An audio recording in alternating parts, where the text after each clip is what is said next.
নমস্কাৰ আপোনালোক সকলোকে স্মাৰ্ট ইন আছামলৈ স্বাগতম জনাইছোঁ। জিএনএম নাৰ্ছিং এণ্ট্ৰেন্সৰ কাৰণে আমি ক্লাছসমূহ আগবঢ়াই আছোঁ।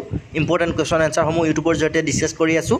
এইখিনিতে আপোনালোকক জনাব বিচাৰিছোঁ জিএনএম এণ্ট্ৰেন্স এক্সামৰ কাৰণে আপোনালোকে যদি অনলাইন ক্লাছ ল'ব বিচাৰে, কোচিং ক্লাছ ল'ব বিচাৰে, ল'ব পাৰে। আমাৰ এপত ৰেকৰ্ডেড ক্লাছ আপলোড হৈ আছে। PDF নোটছ ইম্পৰ্টেণ্ট আপোনালোকে লাভ কৰিব, মক টেষ্ট দিব পাৰিব। সম্পূৰ্ণ চিলেবাছ অনুসৰি সম্পূৰ্ণ কোৰ্চ আপোনালোকে লাভ কৰিব। গতিকে যিসকলে আমাৰ ক্লাছত জইন হ'ব বিচাৰে, এনৰোলমেণ্ট লিংক ডেছক্ৰিপশ্যন বক্সত দিয়া আছে। সেই লিংকটোত গৈ আপোনালোকে এনৰোলমেণ্ট হ'ব পাৰিব আৰু 5 পৰা 10 মিনিটৰ ভিতৰত, মেক্সিমাম আপোনালোকৰ 30 মিনিটৰ ভিতৰত আমাৰ ক্লাছত জইন হ'ব পাৰিব। লিংক ডেছক্ৰিপশ্যন বক্সত দিয়া আছে। যিটো এনৰোলমেণ্ট লিংক দিয়া আছে সেই লিংকত ক্লিক কৰি আপোনালোকে সুন্দৰভাৱে আমাৰ ক্লাছত জইন হ'ব পাৰিব। যিসকলে ইচ্ছুক হয় সেই লিংকত ক্লিক কৰি আপোনালোকে সম্পূৰ্ণ কোৰ্চ লাভ কৰিব পাৰে। প্ৰথম কুৱেশ্যন আছে, কোক কোনে আৱিষ্কাৰ কৰিছিল? অপশ্যন আছে ৰবাৰ্ট হুক, সোৱান, স্লেইডেন, লুৱেনহক। ইয়াৰ শুদ্ধ উত্তৰ অপশ্যন এ হ'ব, ৰবাৰ্ট হুকে কোক আৱিষ্কাৰ কৰিছিল, আমি সকলোৱে জানো। তো নেক্সট কুৱেশ্যন আছে, কোক শব্দটো কোনে প্ৰৱৰ্তন কৰে? Robert Hooke, Fontana, Robert Brown, Alfred Wallace. কোক শব্দটো কোনে প্ৰৱৰ্তন কৰে? ইয়াৰ কাৰেক্ট এনচাৰ ৰবাৰ্ট হুক হ'ব। ৰবাৰ্ট হুকে কোক শব্দটো প্ৰৱৰ্তন কৰিছিল, মানে ৰবাৰ্ট হুকে কোক আৱিষ্কাৰ কৰিছিল যিহেতু কোক শব্দটো ৰবাৰ্ট হুকে প্ৰৱৰ্তন কৰিছিল। ঠিক আছে। তো নেক্সট চোৱা, তলৰ কোনটো ক্ষুদ্ৰতম কোষ? Virus, PPLO, এচিটেবুলেৰিয়া, chlamydomonas. ইয়াৰ ক্ষুদ্ৰতম কোষ হ'ব PPLO হৈছে আটাইতকৈ ক্ষুদ্ৰতম কোষ। নেক্সট চোৱা, কোষ মতবাদ আগবঢ়াইছিল চাটন আৰু বভাৰী, ৰবাৰ্ট ব্ৰাউন আৰু ৰবাৰ্ট হুকে, স্লেইডেন আৰু সোৱানে, বিডল আৰু টেটামে। ইয়াৰ শুদ্ধ উত্তৰ অপশ্যন গ হয়, স্লেইডেন আৰু সোৱানে কোষ মতবাদ আগবঢ়াইছিল। কোষ মতবাদ কোনে আগবঢ়াইছিল? স্লেইডেন আৰু সোৱানে।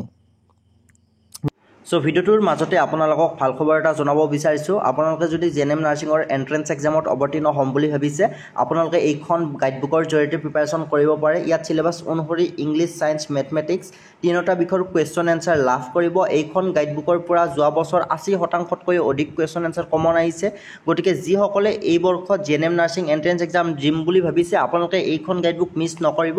আপোনালোকে এইখন গাইডবুকৰ জৰিয়তে খুব ভাল এটা প্ৰিপাৰেশ্যন কৰিব পাৰিব। ডাউনলোড লিংক এই ভিডিঅ'টোৰ তলত ডেছক্ৰিপশ্যন বক্সত দিয়া আছে আৰু অসমীয়াতে পঢ়িব পাৰিব, মোবাইলতে পঢ়িব পাৰিব। যিসকলে এতিয়াও ডাউনলোড কৰি লোৱা নাই, জিএনএম নাৰ্ছিং এণ্ট্ৰেন্স এক্সামত অৱতীৰ্ণ হ'ম বুলি ভাবিছে, আপোনালোকে অতি শীঘ্ৰে এইখন গাইডবুকৰ জৰিয়তে প্ৰিপাৰেশ্যন কৰিব পাৰিব। ডাউনলোড লিংক ভিডিঅ'টোৰ তলত ডেছক্ৰিপশ্যন বক্সত দিয়া আছে। ধন্যবাদ। নেক্সট কুৱেশ্যন আছে, কোনটো ক্ষেত্ৰত কোষ মতবাদ প্ৰযোজ্য নহয়? শেলাই, বেক্টেৰিয়া, লাইকেন, ভাইৰাছ। ইয়াৰে কোনটোৰ ক্ষেত্ৰত কোষ মতবাদ প্ৰযোজ্য নহয়? তো ইয়াৰ শুদ্ধ উত্তৰ ভাইৰাছ হ'ব। ভাইৰাছৰ ক্ষেত্ৰত কোষ মতবাদ প্ৰযোজ্য নহয়। ঠিক আছে। বাকীকেইটাৰ ক্ষেত্ৰত কিন্তু কোষ মতবাদ প্ৰযোজ্য হয়। শেলাই, বেক্টেৰিয়া, লাইকেনৰ ক্ষেত্ৰত প্ৰযোজ্য হয়, কিন্তু ভাইৰাছৰ ক্ষেত্ৰত প্ৰযোজ্য নহয়। তাৰ পিছৰ কুৱেশ্যন আছে, প্ৰাণী কোষত থকা অথচ উদ্ভিদ কোষত নথকা কোষাংগটো বাছি লোৱা। প্লাষ্টিড, চেণ্ট্ৰজম, মাইটকণ্ড্ৰিয়া আৰু ৰাইবজম। ইয়াৰে কোনটো প্ৰাণী কোষত থাকে কিন্তু উদ্ভিদ কোষত নাথাকে? ইয়াৰ শুদ্ধ উত্তৰ চেণ্ট্ৰজম হ'ব। চেণ্ট্ৰজম প্ৰাণী কোষত থাকে, উদ্ভিদ কোষত নাথাকে। ঠিক আছে। নেক্সট কুৱেশ্যন চোৱা, উদ্ভিদ কোষবেৰ গঠন হোৱা মুখ্য পদাৰ্থ ষ্টাৰ্চ, প্ৰটিন, চেলুলজ, লিপিড। ইয়াৰ শুদ্ধ উত্তৰ চেলুলজ হ'ব। চেলুলজৰ দ্বাৰা উদ্ভিদৰ কোষবেৰ প্ৰধানকৈ গঠন হয়। নেক্সট কুৱেশ্যন চোৱা, কোনটো বিষয়ত প্ৰকোষকেন্দ্ৰীয় কোষবোৰ সংকোষকেন্দ্ৰীয় কোষতকৈ বেলেগ? DNA, কোষকেন্দ্ৰ, মাইটকণ্ড্ৰিয়া, কোষবেৰ। তো ইয়াৰ শুদ্ধ উত্তৰ অপশ্যন খ হ'ব। কোষকেন্দ্ৰৰ ক্ষেত্ৰত প্ৰকোষকেন্দ্ৰীয় কোষবোৰ সংকোষকেন্দ্ৰীয় কোষতকৈ বেলেগ। কিহৰ ক্ষেত্ৰত? কোষকেন্দ্ৰৰ ক্ষেত্ৰত। নেক্সট কুৱেশ্যন চোৱা, প্ৰকোষকেন্দ্ৰীয় কোষটো চিনাক্ত কৰা।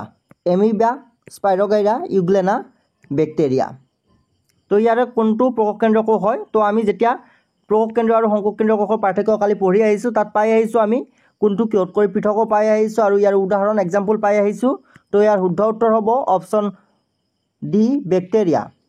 অৰ্থাৎ বেক্টেৰিয়া হৈছে প্ৰকোষকেন্দ্ৰীয় কোষ। ঠিক আছে। বেক্টেৰিয়া এবিধ প্ৰকোষকেন্দ্ৰীয় কোষ, মনত ৰাখিবা।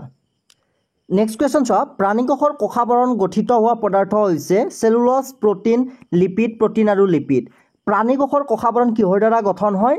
প্ৰটিন আৰু লিপিডৰ দ্বাৰা প্ৰাণী কোষৰ কোষাবৰণ গঠন হয়। মনত ৰাখিবা option D correct answer, protein আৰু লিপিড। নেক্সট কুৱেশ্যন আছে, কোষাবৰণৰ মাজেৰে উচ্চ গাঢ়তাৰ পৰা নিম্ন গাঢ়তালৈ পদাৰ্থ কণাৰ চলনক কি বোলে? আকৃতি, ব্যাপন, সমষ্টি চলন, সক্ৰিয় পৰিবহণ। ইয়াৰ শুদ্ধ উত্তৰ হ'ব অপশ্যন খ, ব্যাপন বোলে। চ' যেতিয়া কোষাবৰণৰ মাজেৰে উচ্চ গাঢ়তাৰ পৰা নিম্ন গাঢ়তালৈ পদাৰ্থ এটা কণাৰ চলন হয় সেই প্ৰক্ৰিয়াটোক ব্যাপন বুলি কোৱা হয়। নেক্সট চোৱা, অন্তঃপ্ৰৰক্ষীয় জালিকাৰ উপৰিভাগ আবৃত কৰা কণাবোৰ হ'ল RNA, DNA, ৰাইব'জম, গ্লুক'জ। ইয়াৰ শুদ্ধ উত্তৰ অপশ্যন চি হ'ব ৰাইব'জম। অন্তঃপ্ৰৰক্ষীয় জালিকাৰ উপৰিভাগত ৰাইব'জমেৰে আবৃত হৈ থাকে। ঠিক আছে। নেক্সট চোৱা, কোনবিধ কোষাংগ কোষীয় ক্ষৰণ কাৰ্যৰ লগত জড়িত? Ribosome, Golgi body, mitochondria, lysosome. ইয়াৰ শুদ্ধ উত্তৰ অপশ্যন বি হ'ব গলগি বডি। গলগি বডি কোষীয় ক্ষৰণৰ কাৰ্যৰ লগত জড়িত হয়। নেক্সট কুৱেশ্যন চোৱা, কোষাংগসমূহৰ কোনটোক আত্মঘাতী মনা বোলা হয়? লাইচ'জম, ৰাইব'জম, মাইটকণ্ড্ৰিয়া, গলগি বডি। তো এই কুৱেশ্যনটো তোমালোকে চাবা, ভেৰি ভেৰি ইম্পৰ্টেণ্ট কুৱেশ্যন। আত্মঘাতী মনা বুলি লাইচ'জমক কোৱা হয়। নেক্সট কুৱেশ্যন চোৱা, মাইটকণ্ড্ৰিয়া নথকা কোষ কোনবোৰ? মানুহৰ RBC, ভেকুলীৰ যকৃত কোষ, মানুহৰ যকৃত কোষ, স্নায়ু কোষ। ইয়াৰে ক'ত মাইটকণ্ড্ৰিয়া নাথাকে?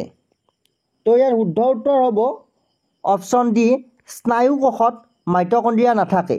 মাইটকণ্ড্ৰিয়া নথকা কোষ সুধিছে আমাক, তো স্নায়ু কোষত মাইটকণ্ড্ৰিয়া নাথাকে, বাকীকেইটাত মাইটকণ্ড্ৰিয়া থাকে।